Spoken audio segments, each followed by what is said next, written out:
Hello, beautiful people out there. Welcome to Prime Media TV. Of course, as we always do it here, today I'm going to be solo, Prosper Michael, over here. And thanks for joining us wherever you are. I'm saying good morning, good afternoon, and good evening. So, we have lots of gist for you today.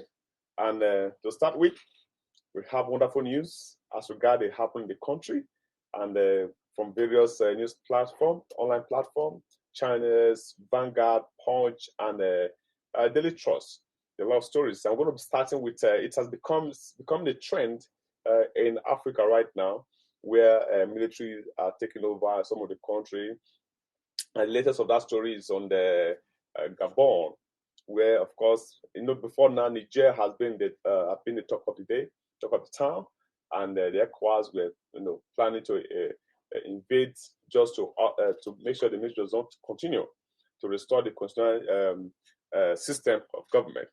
But right now, there is a addition to that because Gabon has also joined the system right now. So the story is a global outrage over Ali Bongo's ouster in Gabon coup. So that's the story you see right there. I'm going to just read briefly so that you can see what's happening over there in Gabon.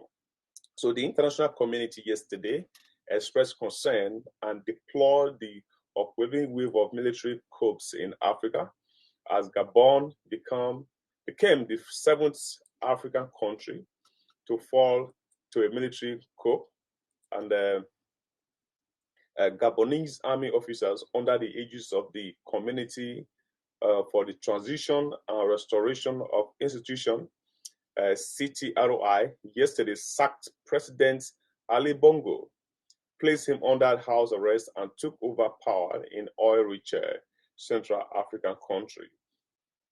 The leaders of the coup in Gabon have named Republican Guard Chief General Brice Oligui as transitional president, according to TV statements. So now you can see the president, see people on the streets, protesting, kind of rejoicing. They're happy with the turn of events in that environment, and so it seems that democracy has not really favored them over there. So this is people, see them on the streets, Gabonese on the streets, rejoicing, celebrating, and jumping. So the issue was that the election wasn't fair. As a result, this is where we are right now. And the same thing we also saw in Niger. So they believe that the president has not been doing too well. So they have decided to take over the power, and they have proposed 3 years transition to restore back to democratic system. But we also saw Nigeria coming into play the big boy role by saying that no, 6 months is enough for you guys to look to this transitional to return power back to the democratic system.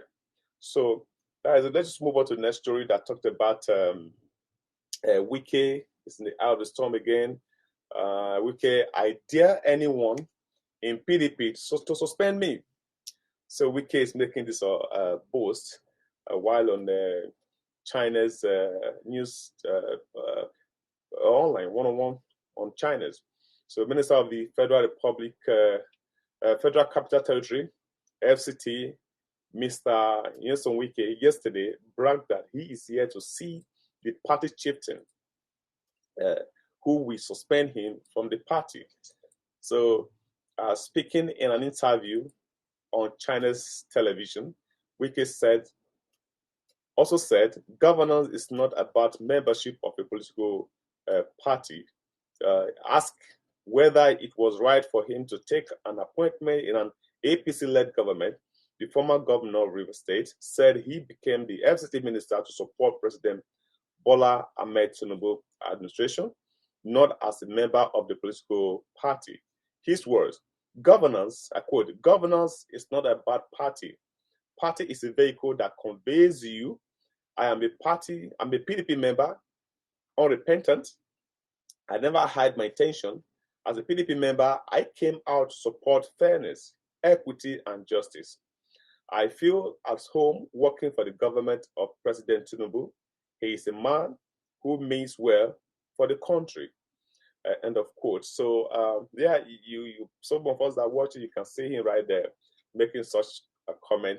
Of course, before that, he has said that leaving PDP to APC is like moving from malaria to cancer. So these are his utterance. But we can see that he's feeding on the platform of PDP at the moment. So I don't know what the takes are. Now he's the FCT minister. Yeah, FCT minister right now. And of course, as you all know, that on Monday there was a demolition of complex in Abuja.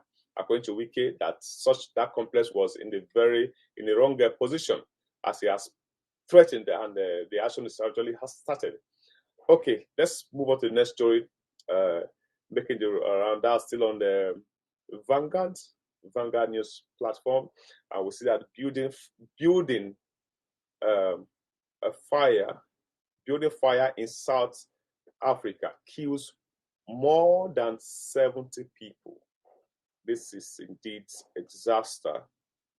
Yeah, the building has more than 7 people has been killed in that building. So a fire that engulfed a 5-story building killed more than 70 people, including children, in the central Johannesburg on Thursday.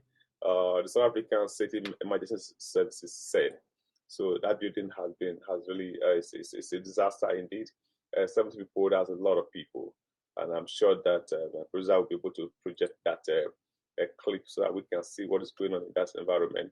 Yeah, you can see the building right there, the siren everywhere, trying to manage the situation. So you see, it's a massive building. And another 52 were injured, some suffering from smoke inhalation, and were taken for treatment at local hospital.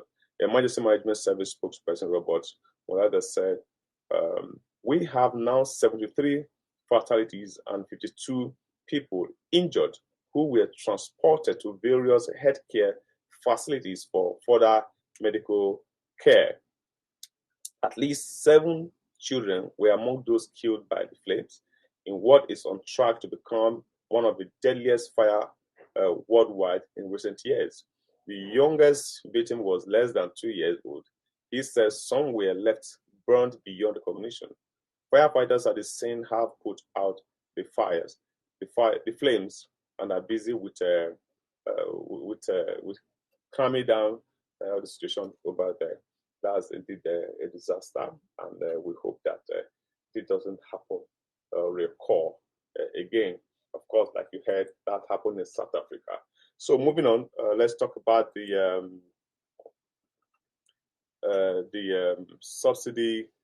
subsidy removal issues. Of course, Kwara, Imo, Oyo states begin distribution of palliatives. And this is because we know that the federal government gave us some money to states to be able to cushion the effect of subsidy removal and the cost of transportations and all that.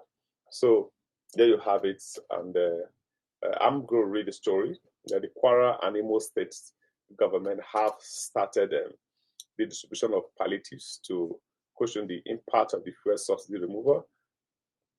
In the north central states, at least 250,000 10 kg bags of rice were shared in the first phase during the flag-off event in Lorin, the state capital. The Kwara state government said the palliatives are only a show of empathy with the people as more sustainable initiatives are being implemented in phases. Okay, so there you have it. It's unfortunate we can't play the clips, the one that I saw that happened in Lagos to you, where the palliatives were like a rubber of rice packed, then 1 jar of oil, red oil, another jar of groundnut oil with some, mangi and some other stuff. And the people were complaining bitterly that, what is this? We're not comfortable, and that how many days can this sustain them? Okay, so we're moving on. We're almost at the tail end of today's headline news. The next story talked about police needs 190,000 more personnel to man Nigeria, says IGP. So police need about 100 and close to 200 personnel to man Nigeria. So, and there's a need for recruitment. This is what the IGP is saying, and this is I'm going to read the story also, and you can see that the Inspector General of Police, IGP Olukayode Egbuchukwu, says insufficient manpower is hindering the agency's effort to tackle crime, saying the police needs an extra 190,000 personnel to effectively man the country. IGP Egbuchukwu said this in the paper presentation to the Senior Executive courses for the 5 at the National Institute for Policy and Strategy Studies, Kuru, Plateau State, on Wednesday. According to him, why the UN recommend 1 police person to 460 citizens ratio, Nigeria has a police citizen ratio of 1 to 650. Therefore, the NPF requires an additional 190,000 personnel to be at a parity with the United Nations recommended ratio, he said. Okay, so these are his recommendation, and I think looking at the crime rate in the country and all that, there's a need to actually have more personnel to be able to man some strategic places. At times you'll be driving some location at night, and there will be policemen, and if anything happens to your vehicle, you just have to abandon and get away from that environment. There's a need to have more policemen to man this environment. Of course, moving on to the next story on the nation, you can see that Obaseki, before now, the story came in that Obaseki was asking the federal government to allow him to fix some of the federal roads in the states. And Obaseki, so now we're hearing that the minister says Obaseki free to fix federal roads in those states, says the minister. So there's no more complaint. You can go ahead and fix the road, is what they are saying. And if you look at that state, the road in Edo State is in a very palatable, very, I don't know how to qualify it, very deplorable situation whereby a lot of people will be grounded. I think we have a clip that shows some of those roads in Edo State where even the convoy of the governor was actually stuck in traffic the other day, and it went viral. You know, a governor, the convoy stuck in traffic because of a bad road situation in the environment. Yeah, this clip you're saying some of the people are just complaining about talking about the bad state of that road, and you can see the vehicle can't even move. They have to stop because nowhere to go through.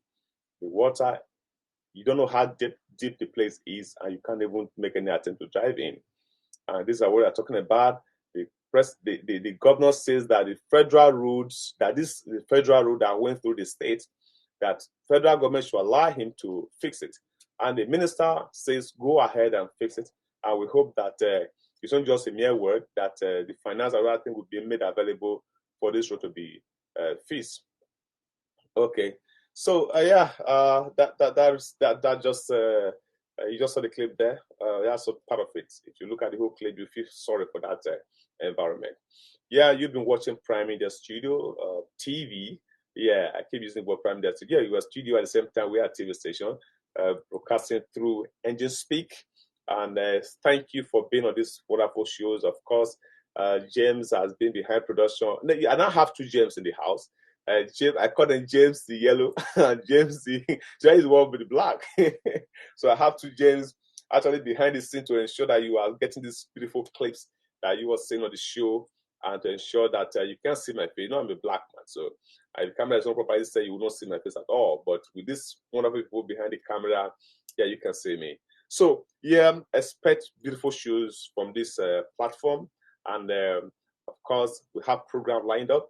We'll be seeing market stuff coming your way, where you get to know what is happening in the country, what the items in the market is being sold, because the country, as we speak right now, is in a very unstable situation whereby you go to the market today, you can buy a bag of rice 40,000, the next day is 45,000. The next, it's just this fluctuation in the price of goods in the market all over. Is it the dollar we're talking about, from 900 to 970? Things are just unstable. So very soon we'll be having our reporters giving us reports on regard this area, so you get to know what's happening in the country wherever you are. So once again, thanks for being on this wonderful show, and please subscribe if you have not subscribed, so that you can be seeing us whenever we are up. And thank you. Do have a wonderful day ahead.